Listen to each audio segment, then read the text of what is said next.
साहब इंडिया का बासमती नहीं जाएगा तो पाकिस्तान का आ जाएगा। तो बैठे बिठाए उनको एक सौगात और मिल गई। पाकिस्तान के लिए छोटा छोटा हिल जाए ना तो भी उसके लिए बहुत बड़ी बात है, उनकी इकोनॉमी भी छोटी है, लेकिन हमारे लिए तो नुकसान एक एक करके होते ही चले जा रहे हैं।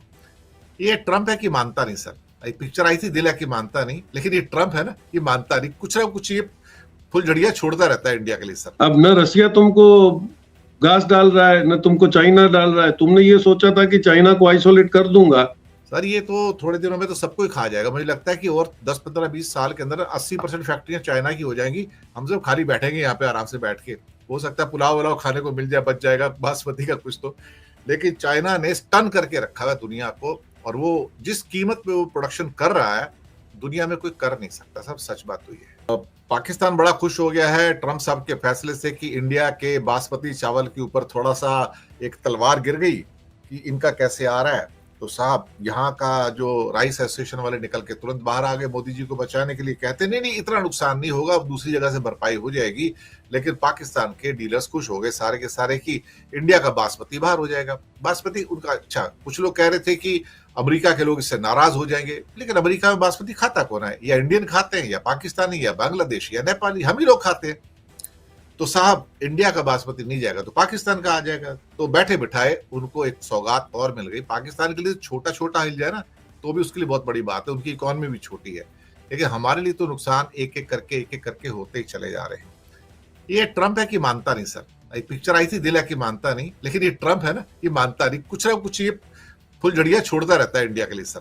सर इनकी भी तो हालत हमारे प्रधानमंत्री जैसी है। अगर समझ के नहीं मानेंगे तो हार के मानेंगे, जो किसान बिल में हुआ था। अभी ये तो क्या, he is now into frustration. अब न वो पुतिन को समझा पाया, अभी तो खुद उनके आदमी एग्री कर रहे हैं कि भाई हमारा चाइना को कंटेन करने का जो पूरा प्लान था दैट मिसफायर्ड। अब न रसिया तुमको घास डाल रहा है, न तुमको चाइना डाल रहा है। तुमने ये सोचा था कि चाइना को आइसोलेट कर दूंगा। ताइवान को आपने डराने की कोशिश करी, ताइवान को ज्यादा डर चाइना से लगता है और तुम्हारे बचाव की गारंटी उसको कम लग रही है। वही हालत ऑस्ट्रेलिया की है, वही हालत जापान की है। और जापान अभी इनडायरेक्टली तो उसके बीआरआई का एडवांटेज लेके मिडिल ईस्ट में और अफ्रीका में धंधा कर रहा है। तो ये जो अरेंजमेंट्स हैं between trade and geopolitical situation, वो काफी अभी मेरे ख्याल से वाइड गैप होता चला जा रहा है। हम लोगों का भी पोजीशन वही है कि हम लोग चाइना पे पूरे डिपेंडेंट ही हैं। आपने दबदबा रखा था कि भाई चाइना और रशिया को हम लोग ऑयल सैंक्शन से रोकेंगे, वो आप रोक नहीं पाए क्योंकि उन लोगों ने पाइपलाइन से धंधा शुरू कर दिया, तो वो सी डोमिनेंस में आप उनका कुछ कर नहीं पाए। ईरान ने अपना दबदबा दिखा दिया। तो ये पोजीशन जियोपॉलिटिकल जो चेंज होता चला जा, अभी बासमती पे जो आपने बात करी उसमें आप एक समझ लो कि अभी 4-5 दिन पहले पाकिस्तान को वर्ल्ड बैंक ने जंग कैटेगरी में डाल दिया है। जंग कैटेगरी में डाल देने से उनकी लेटर ऑफ क्रेडिट इश्यू होने के अंदर बहुत बड़ा फर्क पड़ जाएगा। हमारा 100 रुपया है, उनका 260 रुपया एक्सचेंज डॉलर का। तो जो बिजनेस की जो बोलते हैं, हाँ ये है कि फिर भी आज अगर वर्ल्ड का 30% जो बासमती का जो ग्लोबल मार्केट है उसमें India has got 30% of share. India और पाकिस्तान का कंपेयर करें तो 65% हमारा है, 35% पाकिस्तान का है। लेकिन आपने जैसे सही बोला कि कंज्यूमर्स कौन है, जो इंडियन कंज्यूमर्स हैं they are preferring basmati there, क्योंकि उनको तो उनका कोई हैबिट फॉर्मेशन है नहीं। सॉरी। अब इसमें देखिए तो अमेरिका का ज्यादा फर्क नहीं पड़ेगा। उसका रीजन क्या है कि सऊदीया, इराक, ईरान, यूएई, कतर और ओमान ये सबसे बड़े कंज्यूमर है बासमती के। तो ये नहीं है कि अमेरिकन मार्केट का इस पे प्रेशर आएगा। वो प्रेशराइज करने की कोशिश तो कर रहे हैं, लेकिन ऐसे नहीं कि पूरा माल बासमती जाता है।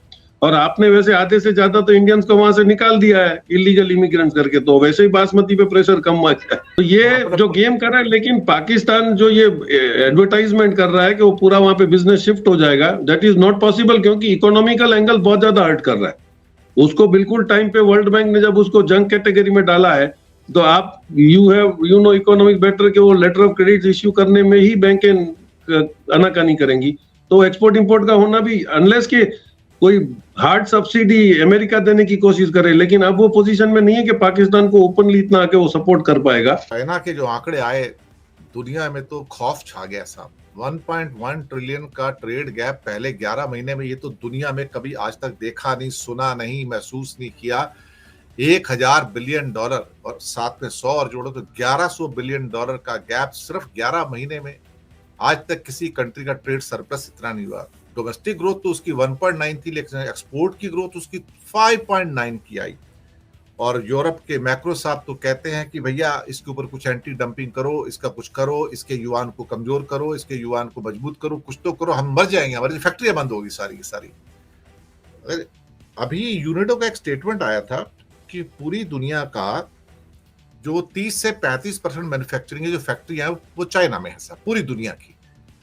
और जो एडवांस मैन्युफैक्चरिंग है, अब ये भी आजकल टेक्नोलॉजी यूज, एडवांस मैन्युफैक्चरिंग जिसमें सोफिस्टिकेशन यूज होता है, जैसे कि मेडिकल इक्विपमेंट्स हैं, सेमीकंडक्टर चिप्स वाली इंडस्ट्री हो गई, या हो सकता है रोबोटिक्स वगैरह हो, जो एडवांस मैन्युफैक्चरिंग जिनको कहते हैं, उसका 60% ऑलरेडी चाइना के पास चला गया सर। ये तो थोड़े दिनों में तो सबको ही खा जाएगा। मुझे लगता है कि और 10, 15, 20 साल के अंदर 80% फैक्ट्रियां चाइना की हो जाएंगी। हम सब खाली बैठेंगे यहाँ पे आराम से बैठ के, हो सकता है पुलाव वलाव खाने को मिल जाए, बच जाएगा बासमती का कुछ तो, लेकिन चाइना ने स्टन करके रखा है दुनिया को, और वो जिस कीमत पे वो प्रोडक्शन कर रहा है दुनिया में कोई कर नहीं सकता। सब सच बात तो ये है गिरीश भाई। सर उसका जो डेवलपमेंट मॉडल था वो छुपा हुआ नहीं था, लेकिन उससे कुछ सीख लेना, ये शायद हम लोगों ने बहुत बड़ी गलती करी, उससे सीखा नहीं। आपको शायद ख्याल हो कि 2015 या 16 में चाइना के फॉरेन मिनिस्टर ने इशारा किया था कि अगले 2 साल में हम लोग शायद फार्मास्यूटिकल के एक्टिव फार्मास्यूटिकल इंग्रेडिएंट्स जो एपीआई वो हम इंडिया से ले रहे होंगे, क्योंकि उस वक्त हम लोगों ने काफी पैसा डाला था कि इनको स्टार्टअप्स में एपीआई बनाने के लिए फार्मास्यूटिकल कंपनीज को हम लोग इंस्टिगेट करेंगे। और ऑलरेडी हम लोग करते थे 90 के पहले, तो एपीआई हमारा हम डिपेंडेंट थे ही नहीं किसी पे। तो वो प्राइस के चक्कर में जो हमने इंपोर्ट करना शुरू किया तो चाइना ने वो मार्केट उठा लिया और उसने कमाया। अब चीप में ऐसा नहीं कि इंडिया ही वहां पे पड़ा था। आज टेस्ला का देखो तो 75% ऑटोमोबाइल के पार्ट्स उसके चाइना में बन रहे हैं। वॉलमार्ट का 85% एफएमसीजी का प्रोडक्ट चाइना में बन रहा है, क्योंकि वो सीधा हिसाब बता रहे हैं कि जो चाइना में $5 में बन रहा है वो अमेरिका में $15 बनेगा।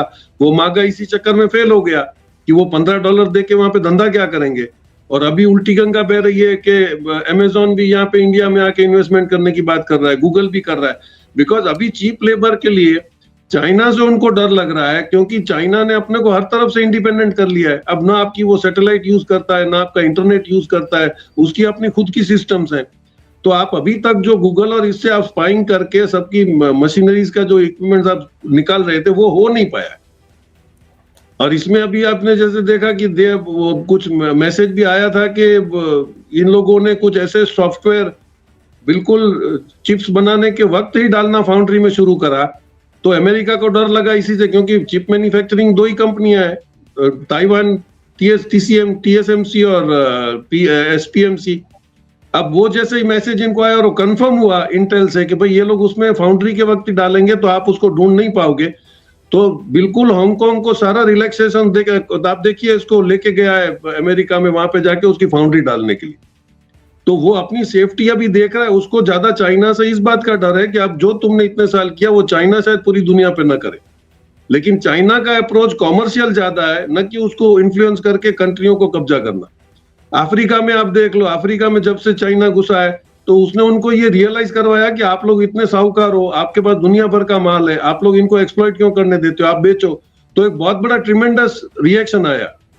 साहिल कंट्रीज अलग हो गई, चिली अलग हुआ, माली, बुर्किना फासो, इन लोगों ने अपना अपना इकोनॉमी ग्रो कर लिया। साउथ अफ्रीका को समझ में आ गया है